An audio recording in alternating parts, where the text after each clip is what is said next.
Hey everyone, it's George from Blockchain TXP and today's the 11th of April 2024 and the price of Bitcoin on the global cryptocurrency market, guys, has definitely bumped up. Now yesterday, guys, I talked about Biden inflation, and because of that, few days before, the prices of Bitcoin on the global cryptocurrency market did fall down, isn't it? But looks like the market has made up for all the losses. And guys, earlier today, the price of Bitcoin did actually cross the $70,000 mark, but it has gradually gone down. And right now, when I'm recording the podcast, it is at $69,700. So in today's episode, we'll definitely go ahead and look at the prices, not just of Bitcoin, but we'll also look at DeFi and quite a lot of other things. But guys, there is some massive news, and that is to do with Uniswap. And Uniswap, guys, they have received a Wells notice from US Security and Exchange Commission. So in today's episode, I'll definitely go and discuss what this drama is. Because Uniswap CEO Hayden Adams did actually mention via Twitter, and he did actually state that they have received Wells notice from the US Security and Exchange Commission.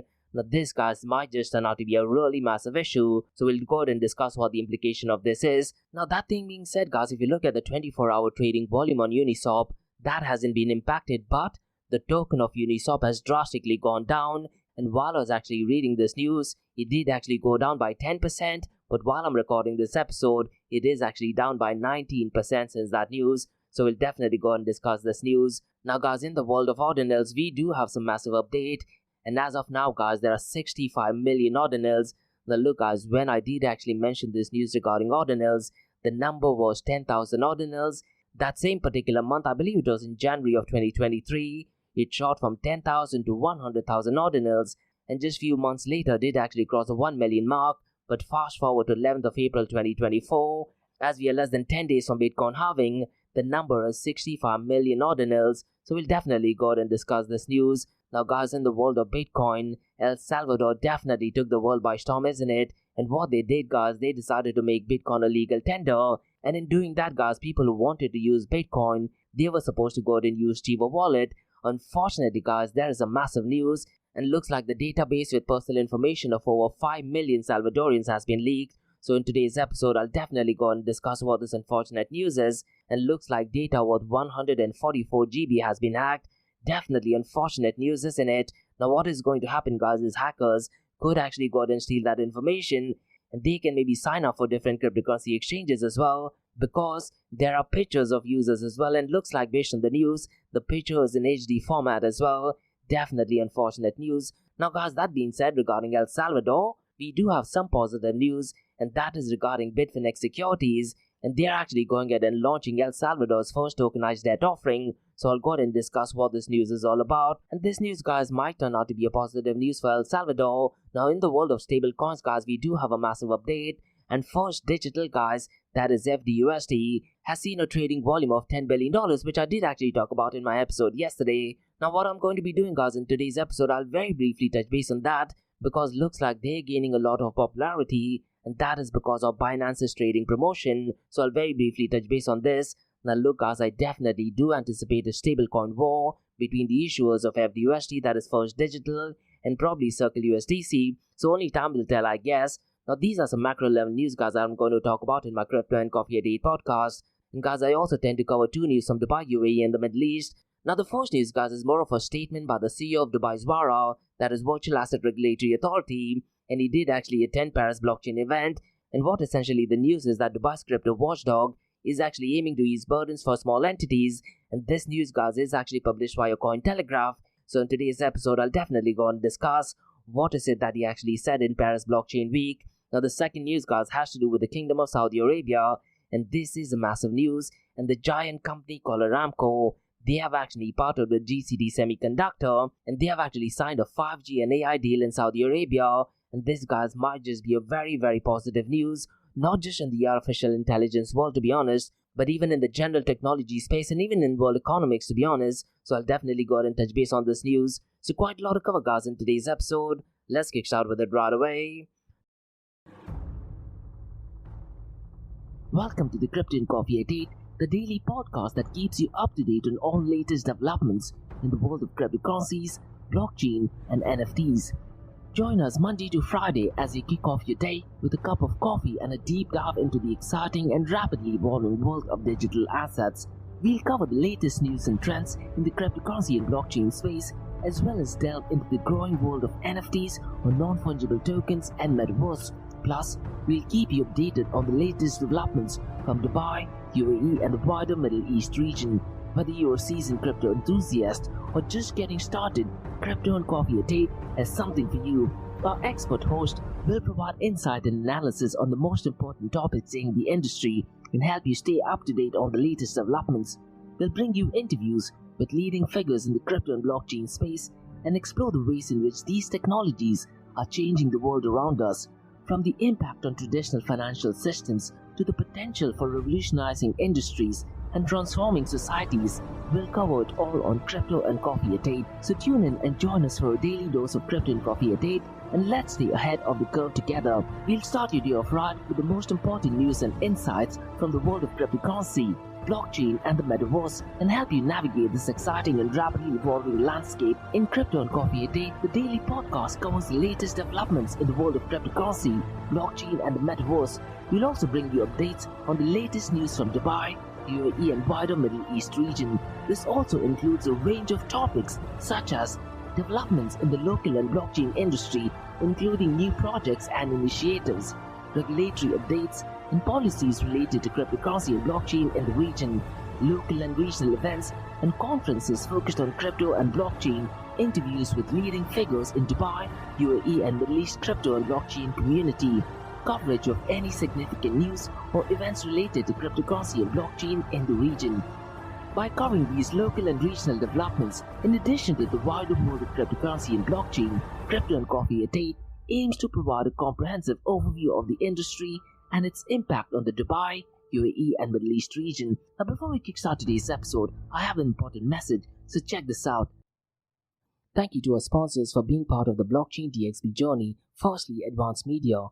Advanced Media, guys, is the largest distributor of professional video, photo, broadcast and cinematic equipment and accessories in the Middle East and MENA region. With over 2 decades of experience, Advanced Media is now the largest distributor in the Middle East, representing more than 100 recognizable brands, including brands such as Zeiss, DJI, Hasselblad, Red and Rode. As a matter of fact, guys, the very mic that I'm recording is being sponsored by Advanced Media as well. And Advanced Media has showrooms in Saudi Arabia and services as well. Looks like they're definitely taking the Middle East by storm. And here's the beautiful thing, guys. They're taking corporate social responsibility very seriously.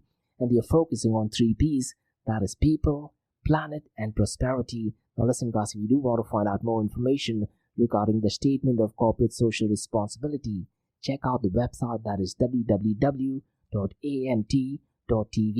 And here's the beautiful thing, guys. They also want to be a leader and set an example and reputation as a pioneer and member of the community. And in doing so, guys, they also have an AMT scholarship with SAE Institute in Dubai, UAE. So definitely check it out. And also, guys, Advanced Media is committed to persistently developing, organizing, and hosting training workshops, seminars, and community events that educate, inform, and familiarize consumers with new equipment and the latest technological advances. So listen, guys, do one thing. If you do want to support this channel, go to the website, that is www.amt.tv, and follow the social media channels as well. All of the details are in the show notes below. Next, Tough Mudder Arabia, guys, they are putting some really iconic events in the Middle East, and there is one final event of the season that takes place on the 20th of April in the iconic location called as Al Marjan in Ras Al Khaimah. And the final event of the season, guys, is not going to be an ordinary event. They're going to be having some really cool obstacles. And so far as Tough Mudder is concerned, guys, they create hardcore obstacle courses designed to test your all-round strength, stamina, and mental grit. And with the most innovative courses and millions of participants all around the world, it is the premier challenge series in the world. Now look at Tough Mudder Arabia, they did put out, if not one of the biggest events in the world of obstacle course race, and they did that with the highest prize money in the history of obstacle course race. And what better way to end the series by having one final event on the 20th of April in the iconic location. Now look, guys, one of my goals is to complete 100 Tough Mudder, and I'm very close to getting there. Now if you want to go ahead and sign up for this event, the registration link is in the show notes below. So what are you waiting for, guys? Get your friends, get your family members, get your colleagues. The link to the registration for Tough Mudder Arabia on the 20th of April is in the show notes below. And if you go through the link, guys, there is a cool discount code mentioned in the show notes below as well. So hopefully, guys, I see you at the Tough Mudder event. Next, Startup OI is global one tech platform for tech. It offers global high-paying tech jobs with flexibility in working time and location, global free tech events, and tech networks to connect with global like-minded engineers. A brilliant platform to listen to the tech experts in Metaverse and to grab their insights. Now listen, all you have to do is download the app Startup OI. If you're using an Android version, go to Google Store and App Store for iOS devices. Alternatively, you can also click on the show notes below to download Startup OI. Next, guys, listen, if you're into fitness, if you're into adventure, if you want to do something wild but still want to keep your health in check, there is a new podcast in town, a podcast focusing on obstacle course race in the Middle East. The podcast is called the Race Pace Podcast. So check out the Race Pace Podcast across all leading platforms. And the Race Pace Podcast is a peer-to-peer community-driven podcast where they talk all about obstacle course race in the Middle East, from Sandstorm to Spartan Race, from Tough Mudder to Desert Warrior Challenge, and also the Government Gov Games, and quite a lot more. The podcast has interviews with athletes locally and internationally to get inside scoop on how athletes prepare for obstacle course race. In the podcast, they also talk about interesting stories on why they are motivated to do obstacle course race. And that's not all. They also plan to release 7 NFTs. And these NFTs are no ordinary. These NFTs will represent every emirate in the UAE. And listen, guys, these NFTs are going to be absolutely massive. So do one thing, go to Spotify, go to iTunes, go to any leading podcasting platform and search for Rise in the Obstacle Course Race podcast.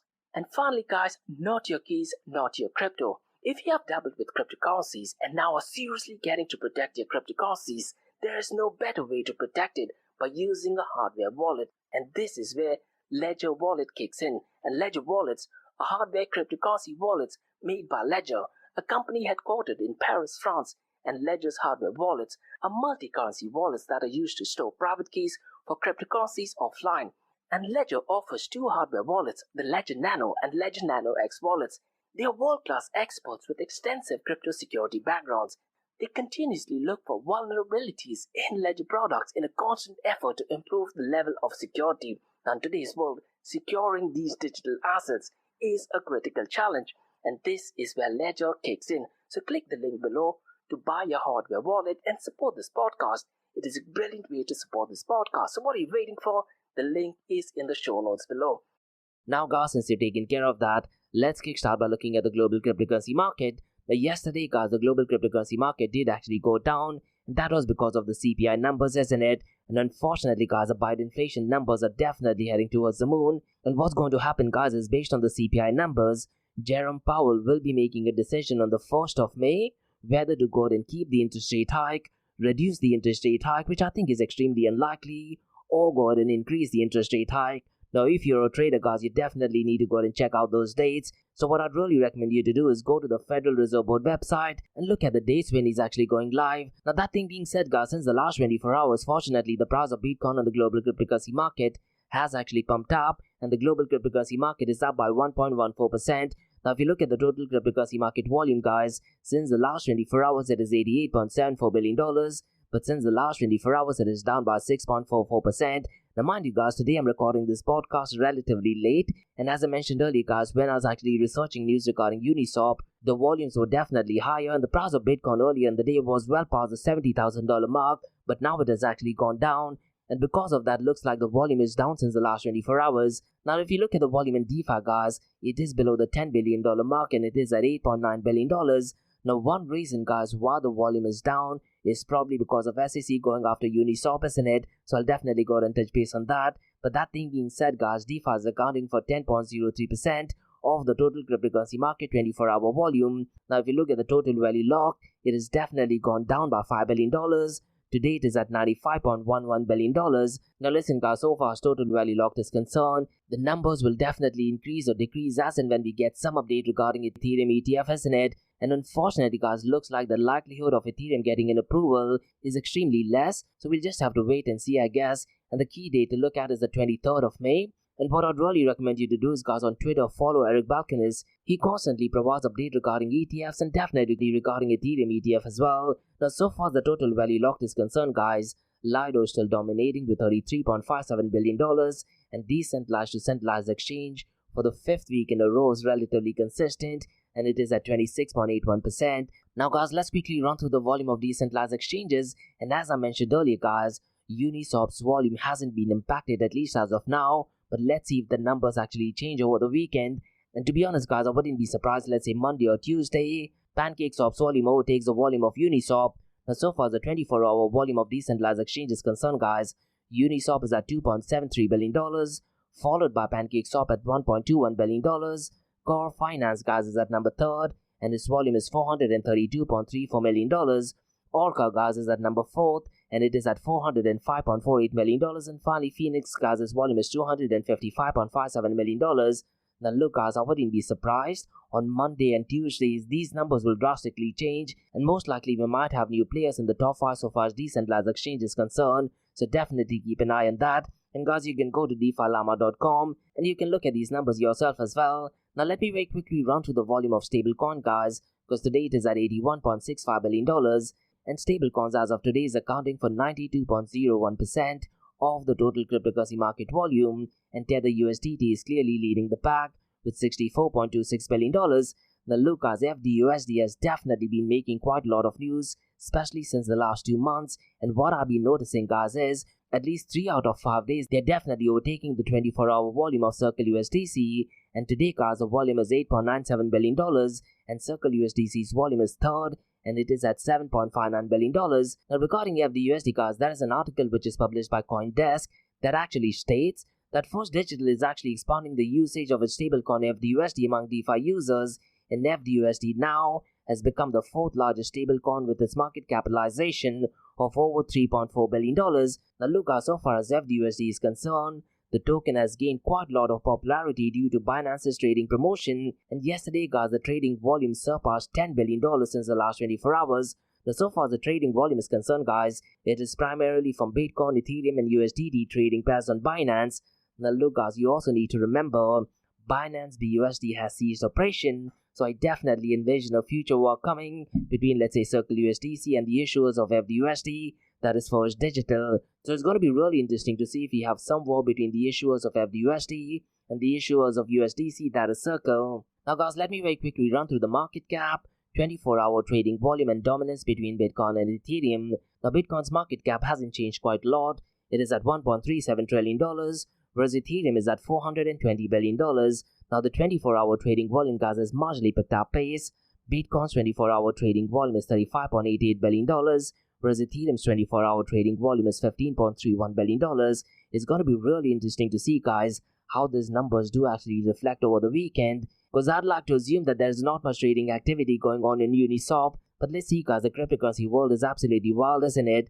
Now so far as dominance is concerned, Bitcoin's dominance is 52.90%, whereas Ethereum's dominance is 16.20%.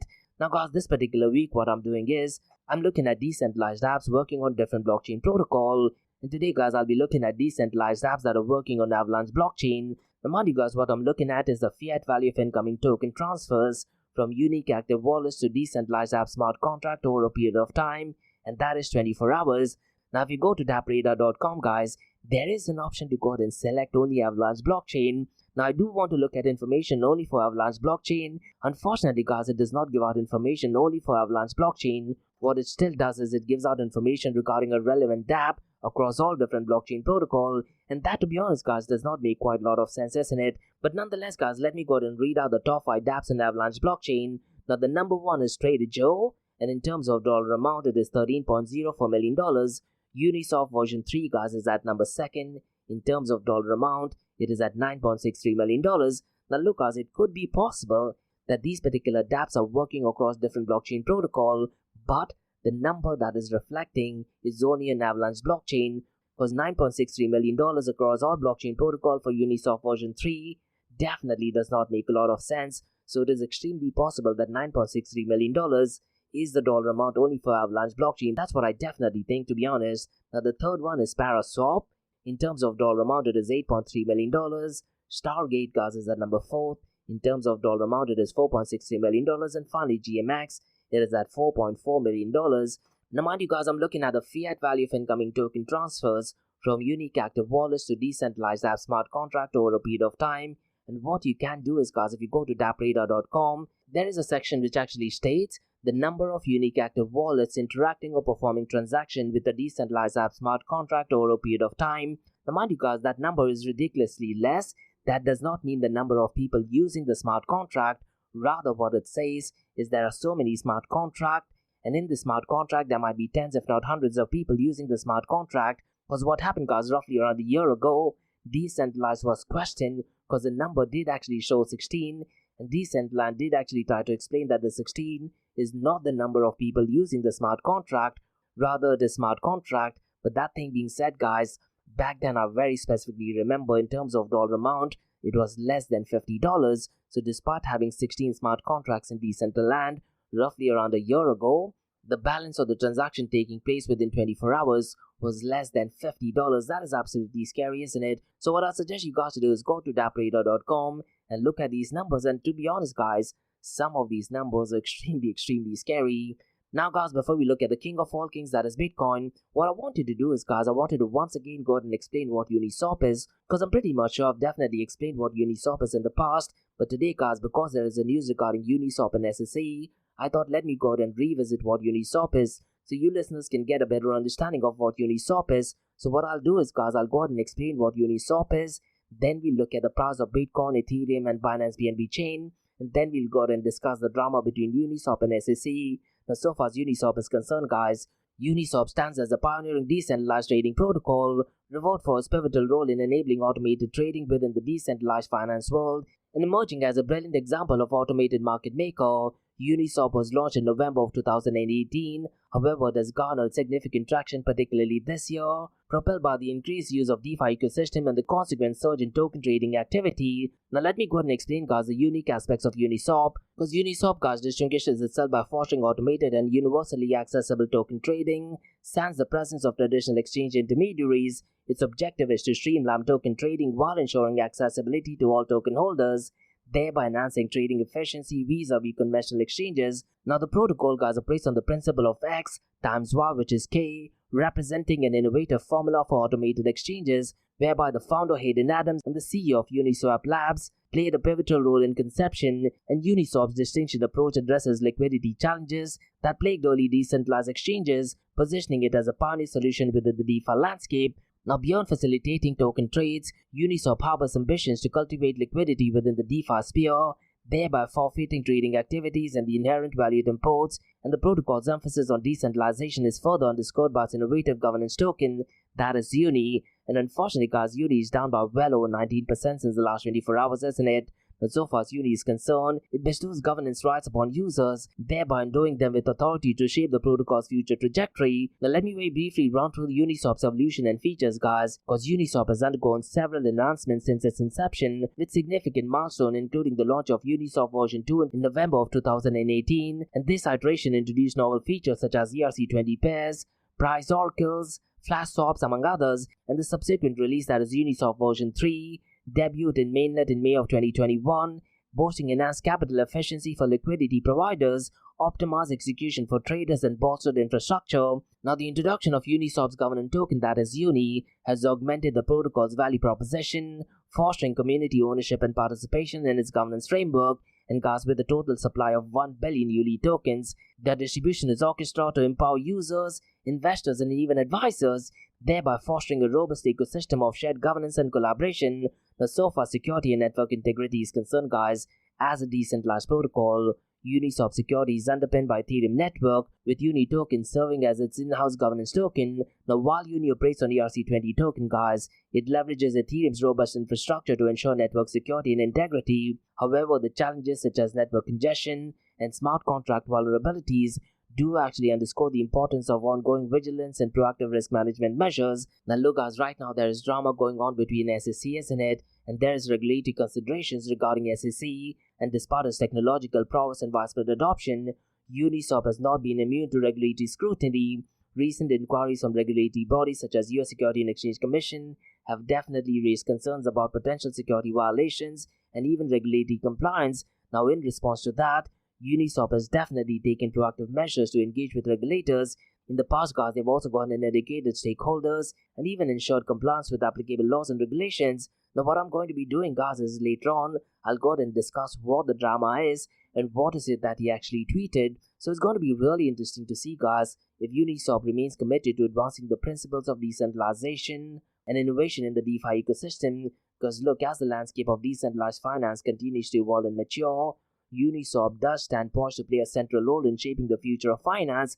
Because look, guys, when I'm looking at these numbers, for almost 2 years now, Uniswap's 24-hour volume is definitely almost double or triple. In certain cases, more than even 5 times of their peers, isn't it? And Uniswap is definitely empowering individuals around the world to participate in a more transparent and inclusive financial ecosystem. So it's going to be really interesting to see, guys, how the drama between SEC and Uniswap evolves. Now, I'll definitely go and touch base on that, guys. But before that, let's look at the king of all kings, that is Bitcoin. Because look, guys, the price of Bitcoin did actually cross the $70,000 mark, but right now it has marginally gone down, and it is today at $69,700. Since the last 24 hours, it is up by 1.48%. Since the last 7 days, guys, it is up by 2.91%. Ethereum is just $1 shy of $3,500 mark, guys. It is at $3,499. Since the last 24 hours, it is up by 0.47%. Since the last 7 days, it is up by 3.43%.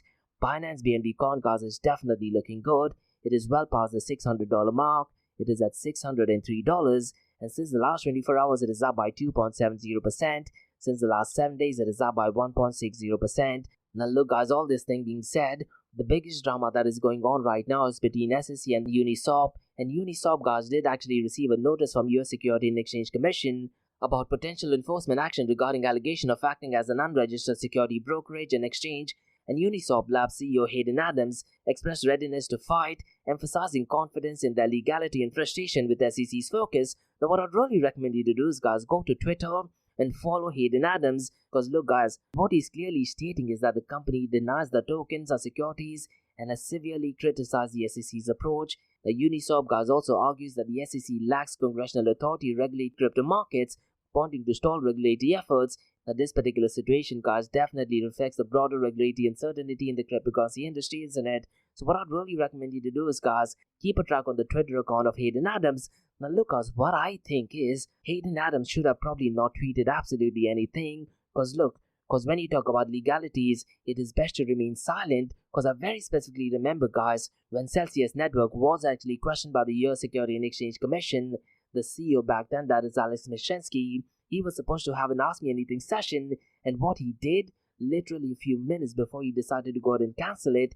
because he was given some real strong advice by his legal advisors. So really, I'm not sure if Hayden Adams should actually remain quiet, or should he go ahead and tweet further. Let me know, guys, from a legal perspective, what are your thoughts, and mention them in the comments below. Now look, guys, keeping this drama in mind, I'm pretty much sure it's going to have a massive impact on the trading activity, if not today, guys, but definitely over the weekend. Now look, guys, in the podcasting world, Bankless Podcast, guys, is probably, if not the most influential and important podcast, isn't it? And Hayden Adams, guys, is one of the co-hosts of that episode. So what I'd also recommend you to do is go to Spotify and definitely give them a follow and try to listen to what they have to say. I'm pretty much sure, guys, they will definitely go ahead and cover this news. And what I'm going to be doing, guys, is probably tomorrow I'll definitely go ahead and listen to some of the episodes that they release, talking about the drama between SEC and Uniswap. Now, guys, let's discuss some news in the world of Bitcoin.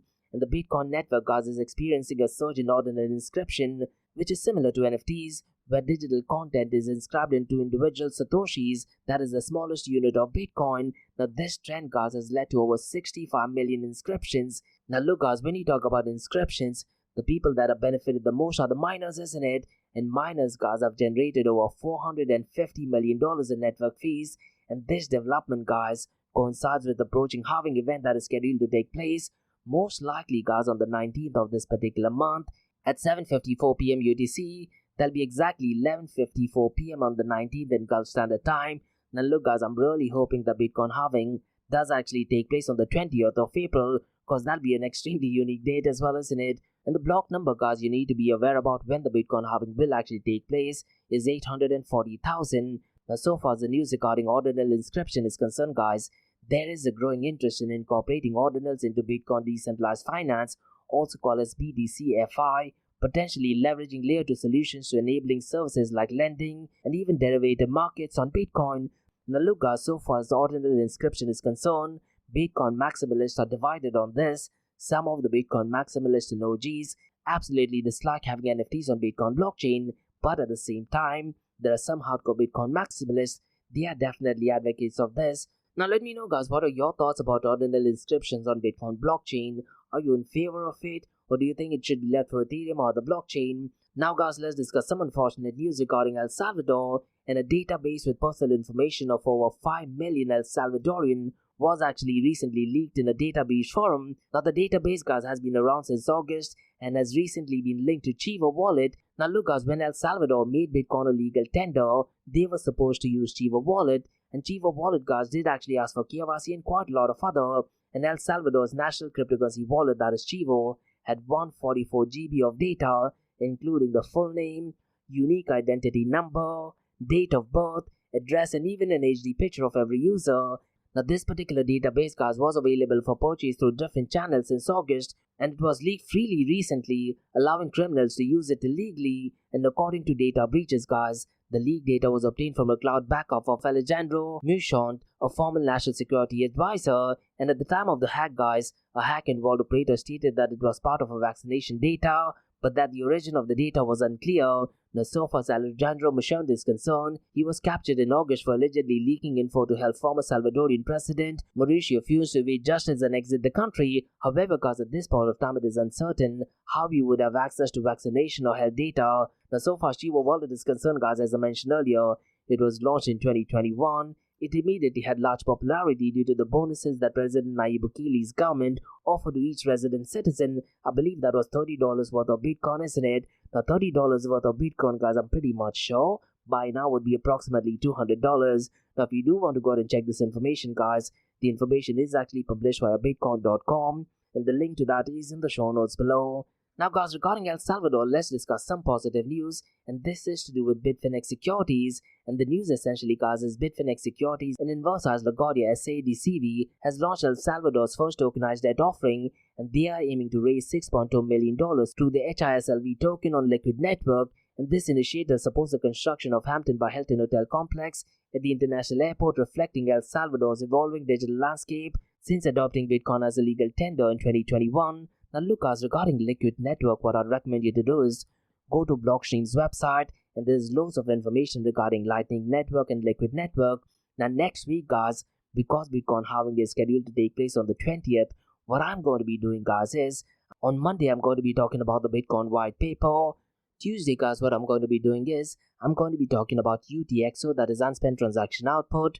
Wednesday I'm going to be talking about Taproot and Snow signature, and finally guys, on Thursday I'm going to be talking about Lightning and Liquid Network. Now if you do want to go ahead and get more information regarding Lightning Network and Liquid Network guys, as I mentioned earlier, go to Blockstream's website and you'll get loads of information. Now so far as this news is concerned regarding El Salvador, despite Hilton Hotel's franchising role, it has not endorsed the offering yet, but Bitfinex's security entry into El Salvador signals progress in regulating digital asset service in the country, isn't it? So definitely positive news, I guess.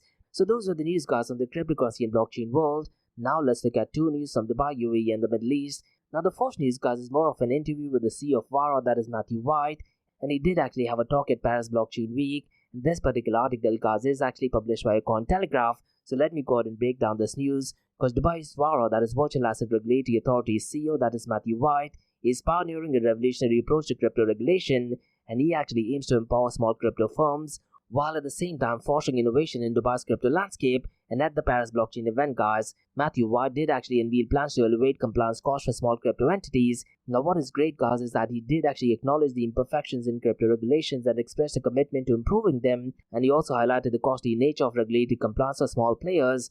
And to address this issue guys, Matthew White proposed a system where larger participants could host smaller ones, sharing the compliance costs. Now look guys, I really am not liking this idea, to be honest. That goes against the very ethos of capitalism, isn't it? But according to him, this approach allows smaller players to enter the regulated ecosystem without bearing the full burden of compliance cost. Now so far as VARA is concerned guys, it is actively engaging with industry to understand its needs and challenges, and Matthew White emphasized the importance of balancing innovation with effective regulation. Now it's important to note guys that he recently became the CEO, and this was in November of last year, and he actually replaced the former CEO Henson also. And so far as his involvement is concerned, and what's important to note guys is that the leadership change coincided with the tightening of rules and imposition of fines for unlicensed virtual asset service providers in the UAE. And UAE regulators guys have collaborated on guidance for virtual asset service providers, outlining fines and sanctions for non-compliance. and Matthew White's appointment signals Vara's preparation to ramp up full-scale market operations, and their regulatory approach aims to create a conducive environment for crypto innovation while ensuring compliance with regulations, and this proposal seeks to level playing the field for smaller crypto entities in Dubai's evolving landscape. Now look, guys, I'm really not sure if I'm liking this idea, because why should big companies pay for expenses for the smaller companies, isn't it? But so far as this news is concerned, guys, the engagement with the industry stakeholders reflects Vara's commitment to staying abreast of developments and adapting to regulations, and the regulatory efforts align with UAE's broader strategy to establish itself as a leading hub for crypto and blockchain innovation. Now the second news, guys, has to do with the Kingdom of Saudi Arabia, and this is a massive news, and one of the biggest companies in the world, that is Aramco. They're actually partnering with GCD Semiconductor, and they have signed 5G AI deals in Saudi Arabia. And Aramco and GCD Semiconductor, guys, signed a memorandum of understanding to enhance Saudi Arabia's 4G and 5G ecosystem, and the partnership aims to develop mission-critical and public safety networks. Now, at this point of time, guys, the financial details and the duration of the memorandum of understanding were not disclosed, but GCD Semiconductor will collaborate with Aramco to design chipset and modules for LTE, 5G and NTN spectrum, and the focus is on supporting the localization of wireless and user devices in IoT manufacturing. And GCD Semiconductor, that is Joseph Swalfer, highlighted the prioritization of future-focused AI-driven modern features in the partnership, and the appointment of Nelson C. Chan to GCD Semiconductor's board of directors underscores the company's commitment to enhancing its AI capabilities. And Aramco Digital recently, guys, collaborated with Intel to establish Saudi Arabia's first Open RAN, also called as ORAN Development Center. And this initiative, guys, aims to strengthen Saudi Arabia's communication infrastructure. Now look, guys, this particular partnership aligns with Vision 2030, which is the Saudi government strategy for technological advancement and economic diversification. And the development center seeks to accelerate digital transformation across various vertical industries. And GCD Semiconductor's collaboration with Aramco contributes to Saudi Arabia's technological progress, isn't it? So definitely positive news, guys. And the focus on AI-driven modern features reflects a forward-thinking approach to network development, and the localization of wireless devices and IoT manufacturing supports Saudi Arabia's goal of self-reliance technology, guys. And the establishment of the Oran Development Center underscores Aramco's commitment to innovation as well, isn't it? But so far as Vision 2030 is concerned, guys, it definitely emphasizes the importance of technological advancement in Saudi Arabia's economic growth, and the collaboration between Aramco and GCD Semiconductor aims to bolster Saudi Arabia's position in the global telecommunication market. And these initiatives, guys, definitely contribute to Saudi Arabia's ambition to becoming a leader in technological innovation and also economic diversification. So definitely positive news. So those were the news, guys, of the cryptocurrency, blockchain and artificial intelligence world from Crypto and Coffee at 8 from Blockchain DXB. In case if you guys do have any feedback or suggestions, mention them in the comments below. And guys, if you like listening to this podcast, please click on the follow button, give it a 5-star rating and share the word across. Now for the next few minutes is going to be an Ask Me Anything series, where you listeners can ask any questions regarding Bitcoin, blockchain, beyond blockchain, cryptocurrencies, NFTs, DeFi, and Metaverse. So let's kick start with the Ask Me Anything series.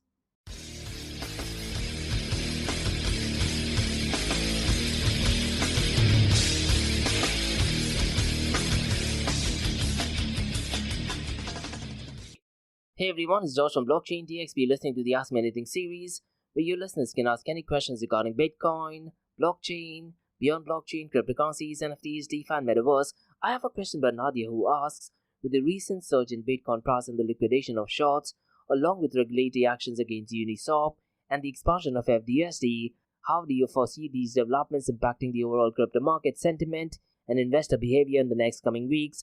This is definitely quite a long question, but definitely a really interesting question, to be honest. And thank you so much for bringing this thing up, because look, in just a matter of 10 days, there will be Bitcoin halving, and because of that, there are also thoughts and speculations that some of the multi-billionaires and billionaires are intentionally trying to bring down the price of Bitcoin and cryptocurrencies so they can go ahead and accumulate them. Now that is some rumors and maybe some facts that is circulating right now, but look, so far as the price of Bitcoin is concerned, it is hovering around the $60,000 mark, isn't it? Now regarding Uniswap, Nadia, they are definitely in some hot water over some alleged security violation. Now classic regulatory tussle is always going on in the cryptocurrency world, isn't it? But look, Uniswap is definitely standing their ground, and they're definitely gearing up for a showdown. Now what I'd really recommend you to do is follow the Bankless episode, and I'm really curious to check what is it that they go out and do further, or do they even actually go out and release an episode. But what I'd really recommend, Nadia, for you to do is pay attention to what is going on in the world of FDUSD, because it has definitely been making quite a lot of waves in the DeFi world, and they are kind of like a cool new entrant in the stablecoin world. And just yesterday, Nadia, I talked about the volume skyrocketing $10 billion in just a matter of 24 hours, isn't it? So what I'd really recommend you to do is keep a track on what is going on in FDUSD, and maybe go ahead and try to research on some projects where you will be benefited by FDUSD. Those are my honest thoughts. Now, regarding the general cryptocurrency landscape for crypto enthusiasts like you and me, the only thing what I'd suggest is, Nadia, stay informed, stay grounded, and remember why we fell in love with cryptocurrency in the first place. There will definitely be ups, there will definitely be twists and downs as well, but the biggest event that is going to take place is the Bitcoin halving, and once that thing happens, I really am not sure how the price is going to react. Personally, a gut feeling says that the price will actually go down, and probably 5 to 6 months from then is probably when Bitcoin might be reaching a new all-time high. Now look, so far as price prediction is concerned, Nadia, all price predictions are 100% right, 50% of the time, isn't it? And the next date, Nadia, that you definitely need to keep a track on is the 23rd of May, because that is when we will find out if an Ethereum spot ETF has been approved or not. And other than that, towards the end of the year, there is US elections kicking up as well. Now regarding elections, I believe on the 19th, there's elections taking place in India as well. That coincides with Bitcoin halving, but I'm not sure if that particular election news will actually have any impact so far as the price of Bitcoin and cryptocurrency is concerned. But I can say for a fact, news surrounding US elections will directly and indirectly definitely impact the price of Bitcoin and cryptocurrencies, to be honest. So those are my honest thoughts. And that's about all, guys, from the Ask Me Anything Season Blockchain DXB. In case if you guys have any feedback or suggestions, drop me an email to info@blockchaindxb.com. Check out my website www.blockchaindxb.com. And guys, if you like listening to this podcast, please click on the follow button, give it a 5-star rating, and share the word across. And remember, guys, Monday to Thursdays, 8 a.m. to 8:30 a.m. we have Crypto and Coffee at 8, where we cover top news and information pertaining to the price of cryptocurrencies, some major breaking news, occasionally short and sweet news as well, news that has an impact in the cryptocurrency world. The other two news and information is related to Dubai, UAE, and the Middle East, from the cryptocurrency, blockchain, and now artificial intelligence world as well. And what you're listening to right now is the Ask Me Anything series, where you listeners can ask any questions regarding Bitcoin, blockchain, beyond blockchain, cryptocurrencies, NFTs, DeFi, and Metaverse. So thanks so much for listening, guys, and have a nice one. Bye-bye.